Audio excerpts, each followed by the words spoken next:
Hey everybody, it's Eddie from Tokyo. This is your cryptocurrency update from Japan. I have a very quick one for you today. Just 3 stories, but I think they are important to the space. The first one, about 21 hours ago, we heard from the Bank of Japan. This is Project Stella. It is a joint research undertaking by the European Central Bank and the Bank of Japan. It actually launched back in 2016, but we have now the phase 3 results for the cross-border payments. So in this report, you'll see that they feel it's very challenging. In fact, that cross-border payments are hindered by the current messaging standards and the lack of interoperability using intermediary banks with multiple leg transfers with the risk of losing funds is just not working for them. They want to mitigate this risk and want to better synchronize the payments. And boy, did they really go up, down, and sideways on testing payments. They selected 2 private sector initiatives, RippleNet and Swift GPI, and they tested it through one method called Trustline, where it didn't use a ledger, and then they did it on ledger using HTLC. Then they used a third-party escrow on ledger. Then they did a simple payments using escrow funds shared on a temporary account ledger. And then the 5th way was a conditional payment channel off ledger agreement, but enforced by the on ledger to fulfill the conditions. I'm telling you that it is 50 some pages of those results. They have not come to a consensus, and they really aren't making any decisions. This is just sharing ultimately the results that they did with their testing. However, in Chapter 3, when you hear the focus on ILP, the Interledger Protocol by Ripple, the experiment was examined and identified for its feasibility of settlement using ILP. They also used Hyperledger Quilt too, I just want to let you know. But the experiments were conducted with ILP and without. And the ILP was used for fund transfers between the DLT ledgers. So, like I said, it was done every which way you could think. And according to their words, they had successful results.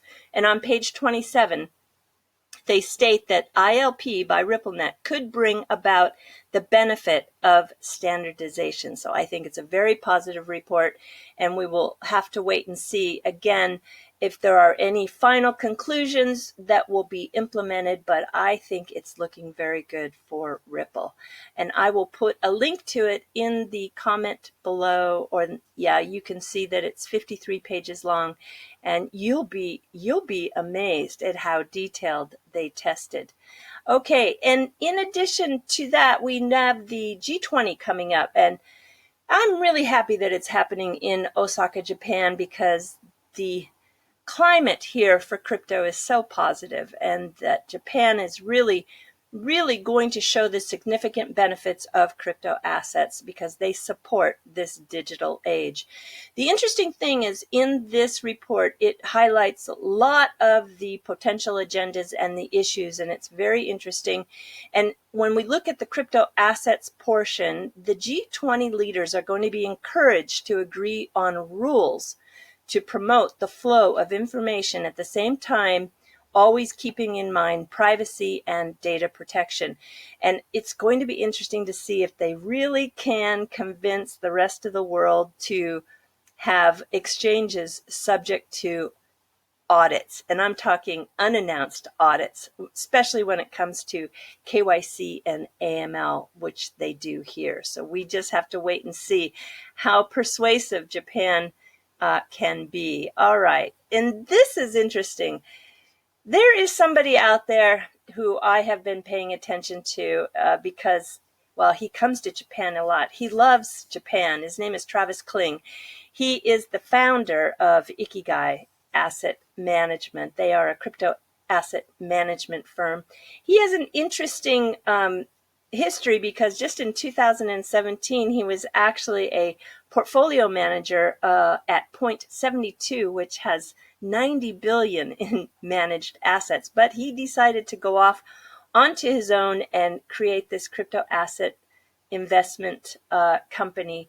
And he is really talking to some of the biggest institutional investors out there. And what I found most interesting is there's an article, well, there's many articles written about some statements that he's made. He believes that the deep pocket whales are basically setting the trajectory lately, and as of in the last 7 weeks. So these whales have started this positive trend, and they have every intention to take BTC past its all-time high. And based on his own analysis and talking to institutional investors, there is a very small group of risky whales, he calls them, and they have been able to manufacture these recent swings, and they represent a very small number of people. They're highly sophisticated, well capitalized, and highly risk tolerant. They really, you have to wonder if he knows who they are. And he goes on to tell in this interview that he believes that they are going to make the crypto market even higher. And they are doing it through coordinated buys, executing at key moments, laying the foundations to create this bullish trend.